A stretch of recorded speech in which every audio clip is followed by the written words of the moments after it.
Papo de Repórter. Papo de Repórter. Papo de Repórter. Papo de Repórter. Buenos dias, está no ar o Papo de Repórter, programa que vai ao ar nas manhãs de sexta-feira nos canais do Século Diário no YouTube, nas plataformas de áudio e no site seculodiario.com.br, trazendo um resumo dos acontecimentos da semana no Brasil, no Espírito Santo. Você pode acompanhar a gente também no Instagram, @tvséculo. Eu sou o Vitor Taveira e hoje estou na companhia do Roberto Junquilho, jornalista do Século Diário. Olá, Junquilho. Bom dia, boa tarde, boa noite. Como é que foi essa semana aí? Boa tarde, bom dia, boa noite. Aqueles que estão nos assistindo também, sejam bem-vindos. O pessoal do estúdio também, vamos em frente. Salve, salve, Cauã, Elmer aqui nos bastidores também com a gente. A gente vai falar um pouco aí, né,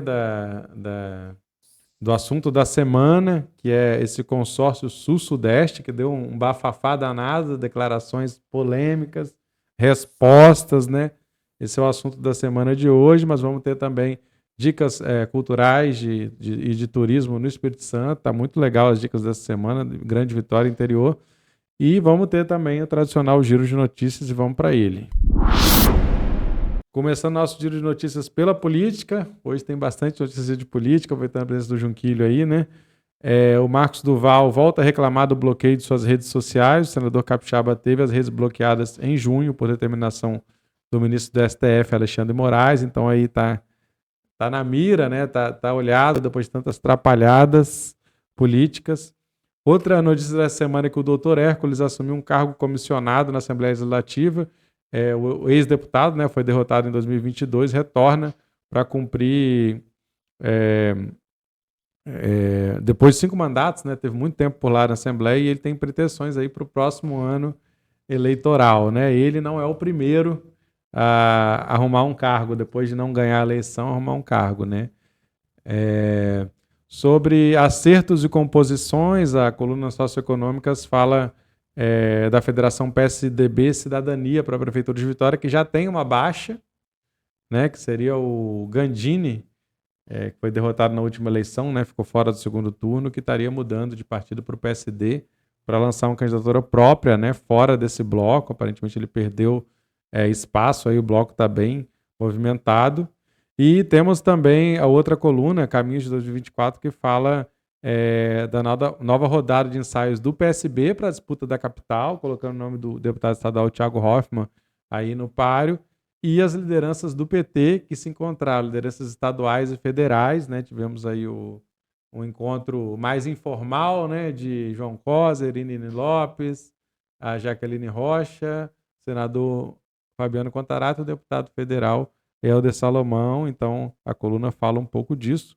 E outra ainda, Juquilo, para ficar nessa parte eleitoral, a direita fez um ato para lançar Muribeca, o Pablo Muribeca, deputado de primeiro mandato na Assembleia Legislativa, como pré-candidato a prefeito da Serra. Ele foi vereador, né, e está numa empreitada aí forte contra, né, de oposição ao Sérgio Vidigal lá na Assembleia, tentando se viabilizar.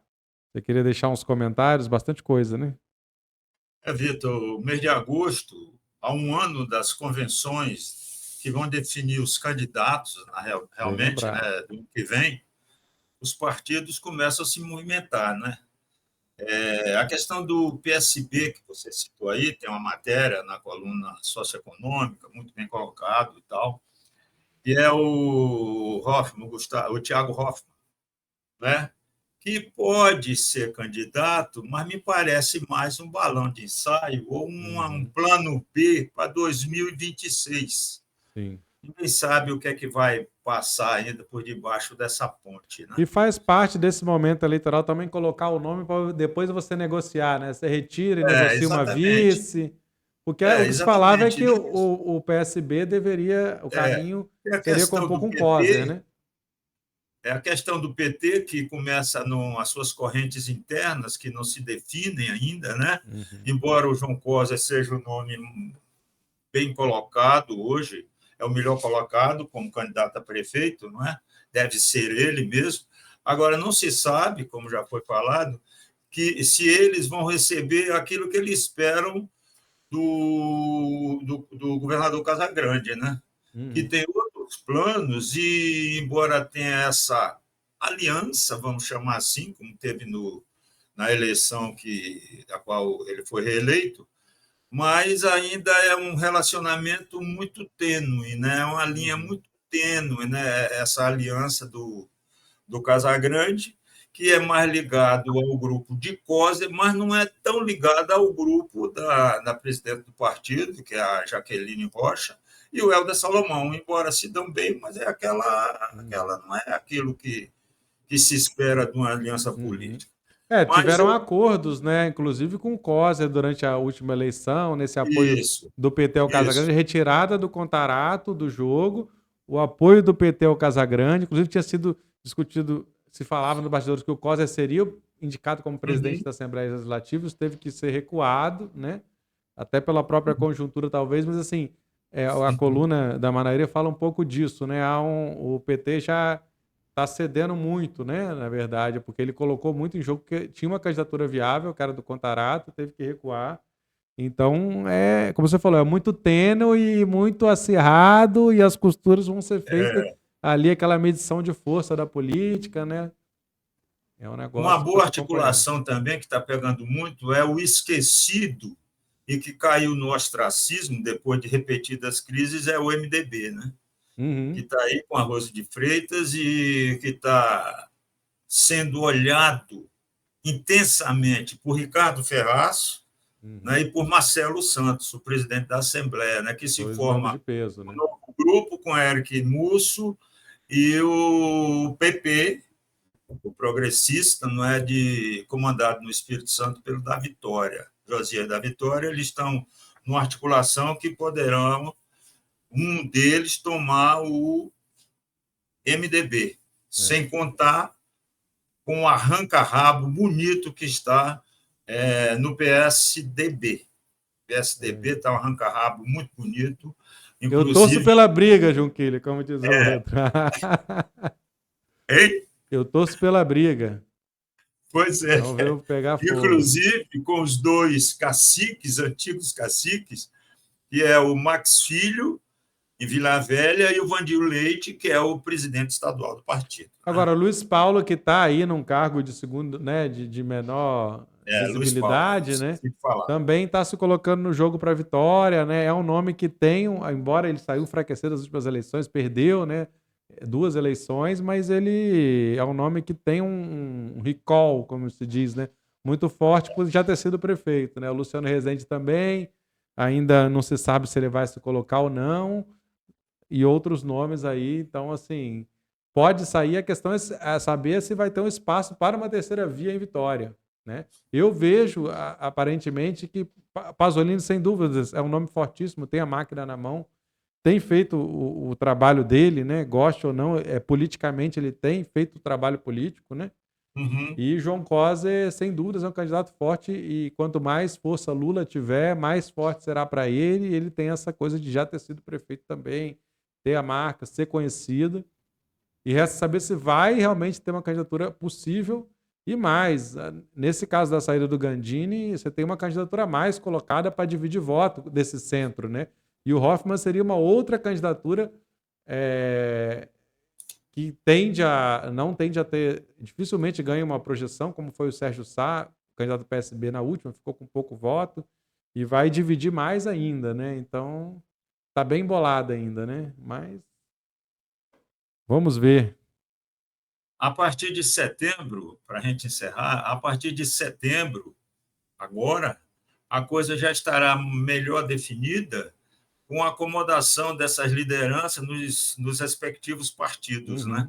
Sim. Né? Até setembro a coisa já vai estar mais definida. Como você falou, o MDB, por exemplo, tem uma crise nacional profunda, né? Tanto do MDB como do PSDB, de perda de eleitoral, e a gente tem uma crise interna que se estende, né? Então, talvez agora, como você falou, novas lideranças vão se fixar, a coisa aparentemente está mais pacificada, né? A Rose de Freitas, com sua habilidade política aí à frente, pode ser que tenha talvez tentando ressuscitar aí, né? Esse partido tão tradicional.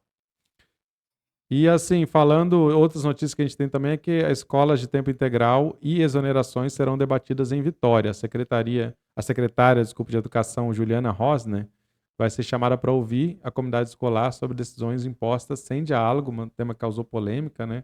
Essa semana, a Escola Integral de Taboazeiro, tem uma notícia sobre isso também, que a comunidade escolar, né, tá reclamando da falta de diálogo para a implantação de tempo integral. E outra notícia também aí relacionada ao executivo, que é que trechos da estrada Parque do Caparaó devem ser transferidos ao DR, que é o Departamento de Estradas e Rodagens, né? A expectativa é garantir as obras para que a estrada Parque seja um vetor de prosperidade e integração regional. É uma demanda antiga de décadas aí dos moradores do Caparaó que seja feito esse projeto. Agora, passando para o bloco seguinte, dos movimentos sociais, temos algumas notícias interessantes, todas elas, lembrando, estão no seculodiario.com.br, que é a contagem regressiva para a maior mobilização política feminina da América Latina. Nós estamos falando da Marcha das Margaridas, né, que vai acontecer em Brasília, nos dias 15 e 16 de agosto, e o Espírito Santo vai levar 800 mulheres para essa que é a 7ª edição do evento. Né, principalmente a Federação de Agricultura Familiar, aí, FETAIS, mobilizando muita gente. Aqui no Espírito Santo também um evento importante que está acontecendo, também a notícia: trans e travestis debatem denúncias e reivindicações em encontro na Serra. Participação de várias lideranças nacionais, né, das trans e travestis, vão se reunir na Serra e vai ser elaborada uma carta para ser enviada à ONU e aos governos estadual e federal. Começou na quinta-feira e vai até os sábados, né? Outra notícia da semana é que estudantes protestam contra cortes e pelo fim do novo ensino médio. Manifestação nessa sexta-feira vai criticar também o arcabouço fiscal previsto para ser votado em agosto. Então, quem quiser também se unir, participar, né, saber mais informações sobre isso, entra no seculodiario.com.br que está lá. Outra notícia bem interessante, né, que repercutiu muito nessa semana nacionalmente, trazendo aqui para o Espírito Santo: 2/3 dos indígenas capixabas residem fora de terras homologadas. O censo de 2002 aponta que 51% desses indígenas, né, auto-identificados, moram em Aracruz, e apenas um município capixaba não tem nenhum morador indígena. Essa matéria da Fernanda Cozemenco está lá também, trazendo um pouco dessa repercussão do censo que foi agora divulgado essa semana, né, sobre a população indígena. Então, algum comentário mais, Junquilho? O atual governo, né, com a valorização, né, dos povos originários, né, algumas medidas que estão sendo tomadas, né, embora persista o favorecimento das grandes empresas de desmatamento aqui no estado mesmo, poluidoras, né, que desmatam tudo e arrasam com o meio ambiente, né?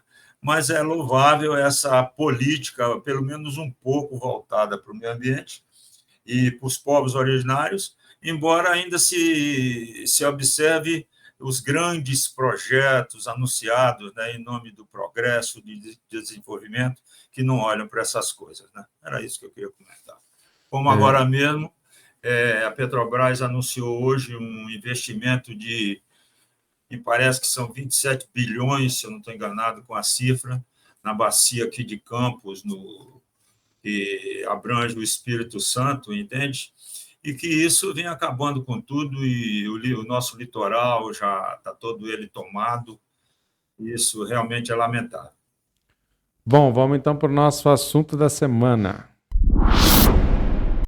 O assunto da semana, tivemos duas notícias no Século Diário, mas uma repercussão muito grande nacional, né? Declarações aí nesse contexto da criação do CONSUD, né, que é o consórcio entre os estados do Sul e Sudeste do Brasil, consórcio de integração dos estados do Sul e Sudeste do Brasil, sendo mais preciso, né? As declarações do governador de Minas, Romeu Zema, foram vistas como preconceituosas, né, em relação aos nordestinos especificamente, nortistas e nordestinos, né? E o governador do Rio Grande do Sul também, Eduardo Leite, o Zema do Novo, o Leite do PSDB, também teve declarações muito questionáveis, né, apresentadas. E esse tema, obviamente, não só repercutiu nacional, também localmente, porque a Assembleia Legislativa teve que analisar o pedido de criação do consórcio, né, projeto de lei do governo, E foi, né, só teve votos contrários da Camila Valadão, do PSOL, e da Irine Lopes, do PT, e elas denunciaram o interesse político por trás do consórcio, né, depois dessa sessão de aprovação na Assembleia Legislativa, que foi um dos temas da reportagem aqui. Mas vamos começar do começo, Junquilho. Como é que você vê aí primeiro essa questão nacional, né, a repercussão dessas... Vitor, é o seguinte, o Consulde foi criado no mês passado, ele foi criado, né, já existe aí, e o que foi aprovado na Assembleia é a participação do Espírito Santo, é a formalização da coisa, né? E você veja, ele nasce cercado de polêmicas, a partir da declaração preconceituosa do governador bolsonarista Romeu Zema, de Minas Gerais. Bolsonarista de Ele sapatênis. traz à tona a velha lógica da Casa Grande Senzala, né? De manter o poço da desigualdade, né? Então, ele fala que o Sul, o povo trabalha mais, e o Nordeste vive de benefícios do governo, de esse cartão de benefícios e tal. Então, ele começa com uma série de preconceitos com o Nordeste, e ele fala no poder político. Ele desvirtua o objetivo do consórcio, que é uma coisa boa, né? E ele começa a falar de poder político, que é apoiado pelo Eduardo Leite, do Rio Grande do Sul, estabeleceu essa polêmica toda, né? Porque o discurso dele é um discurso de divisão regional, de divisão separatista mesmo, né? Quebrando com...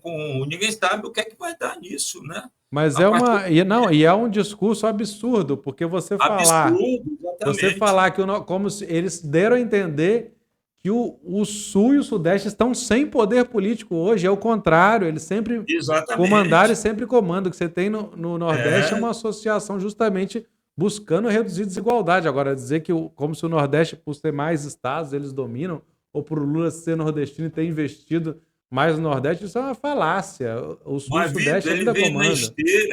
Vitor, ele veio na esteira do que aconteceu na eleição, que terminou hoje aí na prisão do Silvinei e que deve terminar na prisão de Bolsonaro. Entende? Ele entra na esteira do golpe de Estado que foi dado e foi derrotado no dia 8 de janeiro, né? Das eleições, aquela coisa que fizeram do Nordeste. Ele vem nessa esteira de declarações, de acontecimentos, né? E falaram que foi um tiro no pé, né? Para a pretensão eleitoral dele de ser presidente da República. Agora ele tem uma coisa para jogarem na cara de que ele é contra o Nordeste e esse voto que ele ia ter que conquistar. Inclusive com a contradição de que Minas, norte de Minas, faz parte da Sudene e recebe benefícios, uma política de benefícios, assim como o norte do Espírito Santo, pelas características e desigualdades regionais, né? Na década de 70, o economista Celso Furtado, um dos grandes homens do Brasil, ele criou a Sudene, Superintendência de Desenvolvimento do Nordeste, que o norte de Minas faz, e o Espírito Santo também tem uma parte que também é da Sudene, né, que tem algumas vantagens, alguns favores da lei. Mas o que acontece é o seguinte, a gente vê aqui na Assembleia, de 30 deputados, de 30 parlamentares, somente 2, Camila Valadão e Irine Lopes, se levantaram, não contra o consórcio em si, né, mas contra a estrutura do consórcio, a falta de transparência com relação aos objetivos, essa coisa do poder político, não é? Essa coisa de poder político para manter a desigualdade, como bem ressaltou Irine, né? Então, é uma coisa, o próprio governador Casagrande apenas minimizou a declaração do Romeu Zema e disse, isso é coisa pessoal dele, não é. Porque de todos os governadores da região do Sul e do Sudeste, só Casagrande não é bolsonarista. Exato. Os outros todos são Bolsonaro. Nós temos Romeu Zema e Tarcísio Freire, que disputam os dois o legado fascista de Bolsonaro. Os dois são declaradamente fascistas. Entende? Então, é uma coisa que tem que ser olhado com maior profundidade, com maior detalhe, para que o Espírito Santo não seja, e isso aí foi colocado por Irínia, não seja, inclusive, levado de roldão, né, por esses grandes estados bolsonaristas que estão no nosso entorno. Né? Pois é, a Então, Irínia falou que por trás desse CONSUD há um grande movimento para impedir o presidente Lula de governar.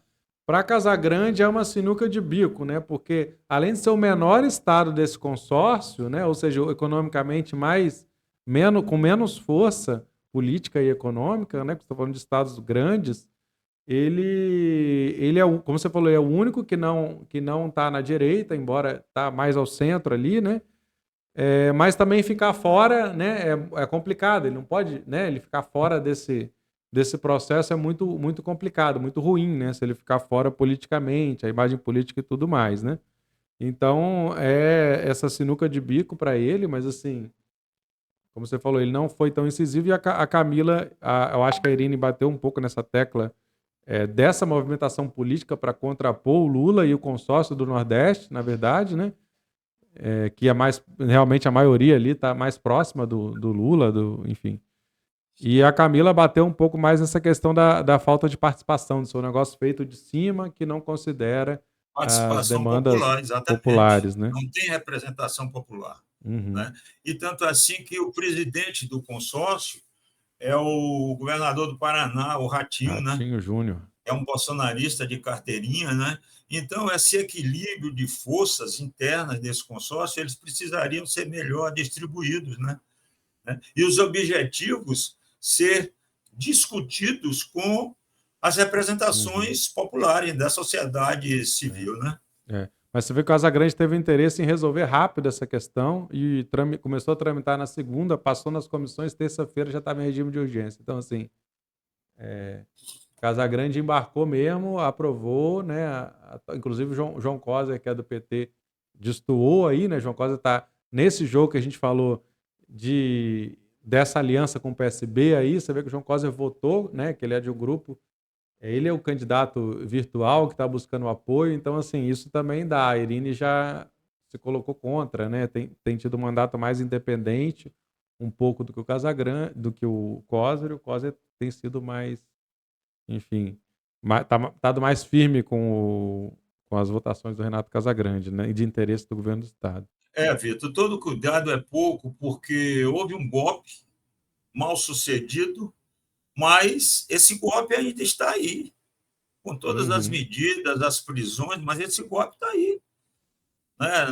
Nas Forças Armadas, nas polícias militares, no meio político, não é?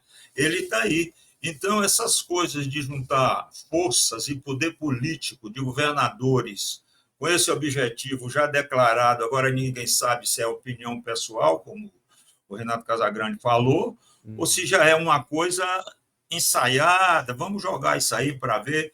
Tem que se averiguar, tem que ser averiguado. Então, a postura das duas parlamentares de oposição, aí, a Irine e a Camila, a postura dela é louvável, né? E os movimentos aí da sociedade civil elas deveriam liderar algum movimento para colocar isso ao público, mais a limpo do que deixar passar essa declaração estapafúrdia e atrapalhada do Romeu Zema. Né?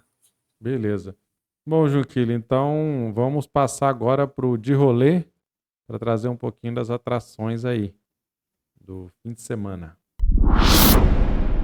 Bem, na nossa agenda cultural, começando nesse sábado, tem um premiado espetáculo Cárcere, na Casa da Música Sônia Cabral, no centro da cidade.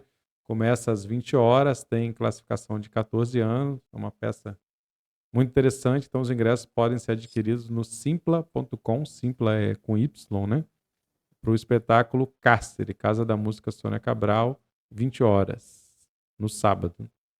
E temos também no fim de semana atividades do Agosto das Juventudes em Viana, organizado pelo coletivo Cultura Betânia. A programação dura vários dias e nesse sábado tem um Cine Cria, às 15 horas no bairro Vale do Sol, e o Via Slam, às 17 horas no bairro Jucu. No domingo, às 19 horas, tem a Batalha do NB na praça, de Nova Betânia. A programação continua aí ao longo do mês de agosto. E para ter mais informações, você pode entrar no Instagram, @culturabetânia, Betânia com TH. No sábado também tem a segunda festa literária de Vargem Alta, a Literalta, que acontece na estação ferroviária, ali no centro de Vargem Alta. É entrada gratuita e o tema desse ano é o Eco da Mata que ecoa na palavra. Vai ter feira de livro, teatro de boneco, performance poética, mesa de debate, capoeira, shows musicais, filmes, apresentações culturais e homenagem ao Jorge de Castro. A programação e outras informações está no www.literalta.com. E também, falando de outro evento interessante aí pelo interior, hoje está recheado de interior, temos de sexta a domingo a 11ª edição da Pomerfest, a festa pomerana lá do distrito de Lajinha, em Pancas, uma festa muito tradicional. Vai ter shows musicais, desfile cultural com distribuição de chopp, apresentação de dança folclórica, competição de chopp, encontro de carros antigos e muitos mais. A programação e outras informações também pelo Instagram, você pode encontrar no APOP_oficial. APOP é APOP, né? Associação dos Pomeranos. E ainda, nesse fim de semana, em Anchieta, tem a estreia do espetáculo Cadê Mafalda, espetáculo infantil autoral de teatro, realizado pelo grupo Herigtiba, um grupo muito antigo, tradicional, importante, lá de Anchieta. Vai ser encenado de 11 a 13 de agosto, então de sexta a domingo, às 19 horas, no Espaço Cultural Herigtiba, com entrada gratuita e classificação livre. Devido ao limite de público do espaço, é necessário confirmar a presença pelo telefone 28 98811 8468. Quem puder, passa lá. E nossa dica de viagem já no embalo, né? Que a ideia é dar a dica e dar a dica do que fazer também, além aproveitar, né? Quem quiser aproveitar o momento cultural, curtir essa peça, dar um rolezinho ainda ali por Anchieta no fim de semana. A minha dica é quem puder ir de carro, né? Você vai bordeando as praias, quem sai de Vitória, passou Guarapari, você vai passar ali, vai ter a praia de Maimbá, né? Com as falésias, uma praia bem interessante, diferente. A praia de Além Ubu, que é muito bonita ali antes, né? De ir. Depois você tem Marvila, Balanço, algumas praias mais isoladas, né? Tem também a Boca da Baleia, que é uma praia linda, são praias muito, muito legais, assim, para ir conhecer, né? Além das já famosas, né? Iriri, que é a mais famosa, é mais urbanizada, mas você tem algumas praias, para quem gosta, como eu, de praias mais, né? Menos urbanizadas, tem ótimas opções. Você conhece, Junqueira, essas praias ali, Edu? Conheço, muito bom. Muito Iriri, bom. subindo ali, descendo ali. Existem praias maravilhosas ali, em Anchieta também, né? Embora a Anchieta esteja um pouco prejudicada com aquelas instalações da Samarco, né? Aquelas praias ali, mas existem locais muito maravilhosos, muito bons. A própria Lagoa a Lagoa de Maimbá também é muito bonita, né? Embora está tendo problemas também com a Samarco, saiu recente no Século Diário. E quem quiser achar pinguim nessa época do ano, de vez em quando aparece alguns lá, é lá em Iriri, que você falou ali. Ali dá muito pinguim. Iriri, né? Significa que a água não está muito quente, não. Essa época está geladinha. Por isso que dá pinguim. Vale a pena. Você pega um sol e nada para refrescar com os pinguinzinhos lá. Agora, por favor, quem achar o pinguim, não leve para casa. Solta o bichinho depois. É isso aí. Nem pega, nem chega perto, né? Eu já vi em Guarapari, mas o pessoal foi tentar chegar perto, ele mergulhou, saiu lá do outro lado. Bicho é arisco. As baleias também estão em temporada de visitação em Vitória, né? Mas isso é uma agenda para... dica para outro programa, depois a gente fala mais. Baleia tem que ir mar adentro, né? Isso aí. Bem longe. Mas beleza, Junquilho, obrigado pela presença. A gente volta, né, toda sexta, cedinho. De manhã você pode entrar aí que vai estar no seculodiario.com.br, no YouTube, nas plataformas de podcast, é só procurar pelo Século Diário. Outros programas também, então siga nossas redes e curta, compartilhe, comente, divulgue para mais gente ter acesso também a essa informação, né? A gente vem trazendo. Ok. Beleza? Até a próxima, então, hein? Valeu, até mais. Papo de Repórter. Papo de Repórter.